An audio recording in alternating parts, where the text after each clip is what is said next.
So I delivered this presentation at a conference in March, and when I walked into the back of the room, there were two ladies sitting there. They said, "Josh, the only reason we came to your session is we thought the title said, 'Time flies when you're wasted.'"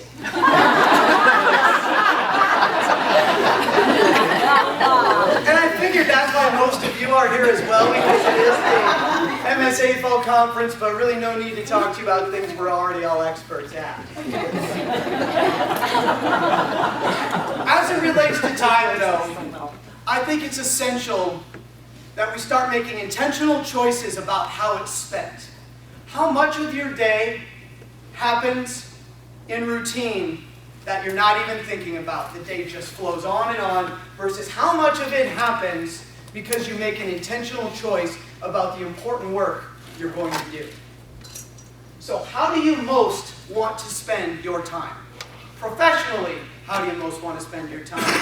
And personally, how do you want your day to go? And how are you spending your time? Because I believe we want to most spend our time, particularly at work, on the most important work. On the work that moves the needle, that creates change, that actually makes us feel productive and like we're making a difference in our organization and in our members' lives. It's important, though, when it comes to spending our time, that we do what I call a relationship inventory. Do a relationship inventory personally as well as professionally. So what is it? Well, who is in your life that connects you to good things? Who is in your life that's helping you achieve goals? Who is connected to your organization that's helping it move forward or raise greater revenue? And if those relationships don't exist, start putting a plan together to see how can we get those people or those partners in our lives to help us move forward.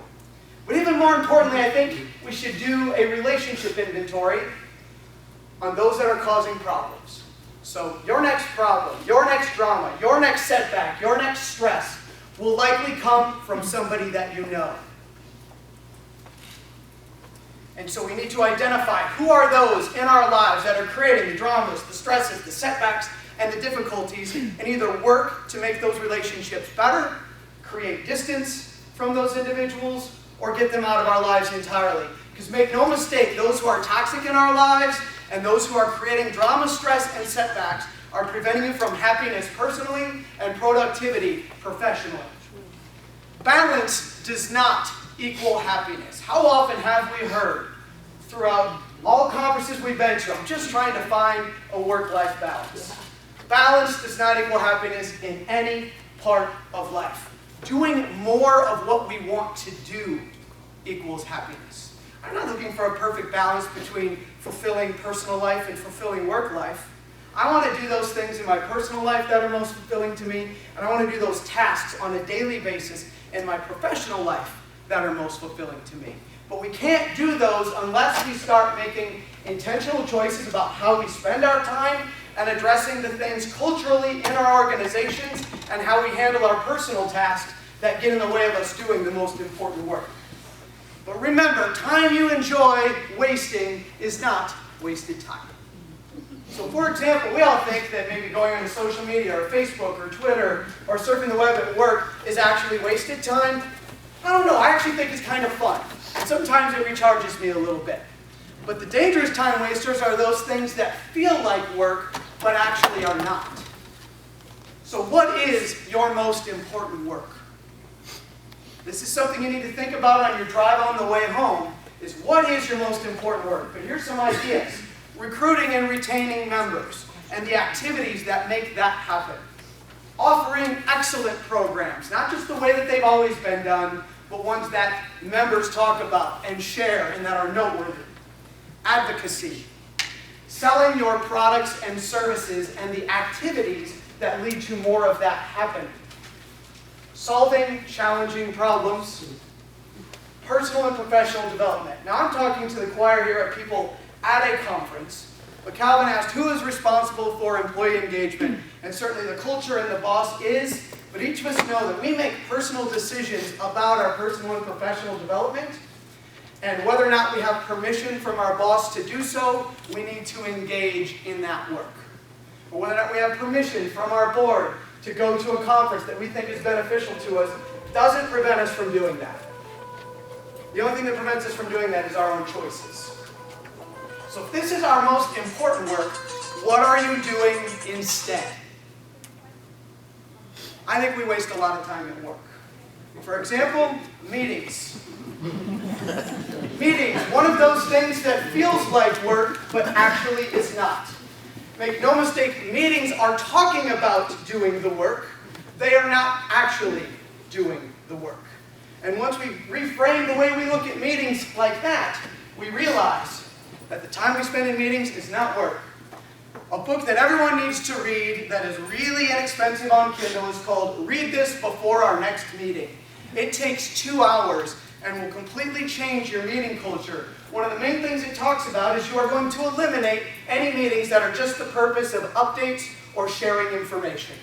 Those we transition to email or another way. You also want to get rid of most of your standing meetings that are on the calendar that interrupt people's workflow and creativity. Instead, we want people doing the work, not stuck talking about it. Do your committee meetings operate the same way they have for the last 20 years?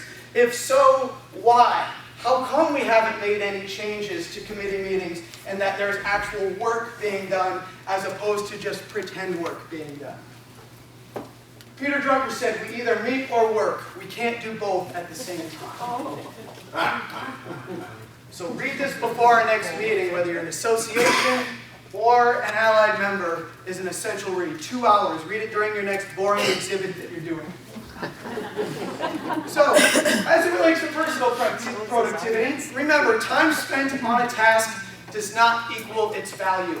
Some really valuable tasks take a short amount of time, and some really not valuable tasks can take a long amount of time. Important work is what is of value. So if you are a boss here and you're evaluating how much time is my staff spending on X, you need to ask a different question.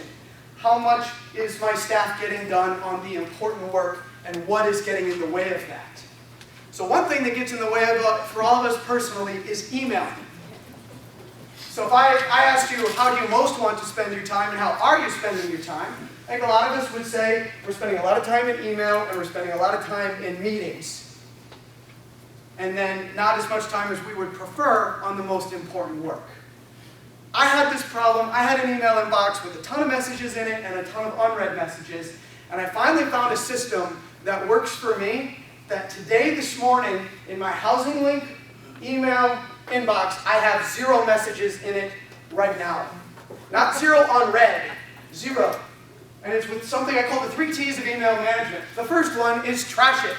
So with the 3 T's of email management, anytime you read an email or open it, you are forced to make a decision. One decision you have to make is trash it. This is junk mail. This is stuff that was just a heads up and now you have the information you need. Trash it. The second, and possibly the most important one, is task it. So with task it, I decide if I can't respond to this email in 2 minutes or less, I'm going to create a task out of it in Outlook or Gmail. And I'm going to actually set an intentional time to respond to that in the future, and then I'll get a notification, it pops up, and I handle it at that time. Or third is I take care of it. If there's less than 2 minutes, if it'll take less than 2 minutes to respond to this email, I take care of it. Most of the time I have about 15 emails in my inbox, but I've just been on a roll lately. So in our personal life, time flies when we waste it. And this actually came out of a period of great angst for me where I realized I was wasting so much time on things that I didn't enjoy, on things that I didn't like doing. There's a lot of adventure and things that I wanted to enjoy that I wasn't because I was spending it on other things. And what this is really about is energy. What things in your personal life give you energy? Also relates to work, that if we're doing the work tasks we like, we have greater energy. If we're doing things in our personal life that we like, we will have greater energy. So does anybody's kitchen ever look like this? Nobody's, I know. There were times where I had something like that as well. And it would take an hour to do the dishes, or it would take a half an hour to do the dishes. So much longer. And I realized that having more meant I used more. The more I had, the more I used. So for me, I now have 4 plates plates, 4 bowls, 4 forks, 4 spoons, 4 knives. I use one, I hand wash it off, back in, or if I'm feeling lazy, I throw it in the dishwasher. When all 4 are done, it's in. But now I'm not spending time on tasks that don't give me energy, that I don't find fulfilling, that distract me from other creative endeavors I want to do in my personal life. Clothes, same thing. When you opened up your closet before you came to the conference and were deciding what to wear, were items in your closet that were the things you wear regularly, and only those things? Or did you have a closet full of stuff that maybe you haven't worn in months or possibly years? Make no mistake, if something exists in our life as a possession, as a person, it draws energy or it gives energy. And our possessions actually take it because I'm not talking about some sort of mystical energy. I'm talking about attention and maintenance. If something requires attention, it makes it harder to make a choice.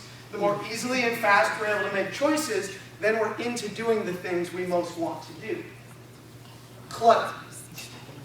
It's hard to see this here. There's a very cluttered home. Unfortunately, it wasn't this. As it relates to clutter, much of the clutter I think we have in our homes is actually from stuff that was free. Either gifts from someone else, trade show trinkets, something free that we got because it was on sale. We got it at the MSA golf event. That's not supposed to stay in my trunk. Free has a cost. There is a cost of maintenance, there is a cost of attention, and these are the things that distract us from doing the work we most want to do. These are the things that distract us from living our lives as fulfilled as we want to. So I created a standard for possessions that are allowed to come into my home. What actually gets residence? And it has to meet one of 2 criteria. Is it useful? If somebody's not giving you energy, if somebody does not share your values, if somebody's not contributing to your happiness, we either create distance, we make them better, or we get out of those relationships entirely. And time is about tough choices. Getting energy from how we spend our time at work, getting energy from how we spend our time in our personal lives, is about making tough choices and being willing to feel the emotions around us. So I want to close with a quote. Imagine there is a bank that credits your account each morning with $86,400. It carries over no balance from day to day. Every evening, the bank deletes whatever part of the balance you failed to use during the day. What would you do? Draw out every cent, of course. Each of us has such a bank. Its name is time. Every morning, it credits you with 86,400 seconds. Every night, it writes off as lost whatever of this you have failed to invest in a good purpose. It carries over no balance. It allows no overdraft. Each day, it opens a new account for you. Each night, it burns the remains of the day. If you fail to use the day's deposits, the loss is yours. There is no drawing against tomorrow. You must live in the present on today's deposits. Invest in it so as to get the utmost in health, happiness, and success. The clock is running. Make the most of today. Thank you.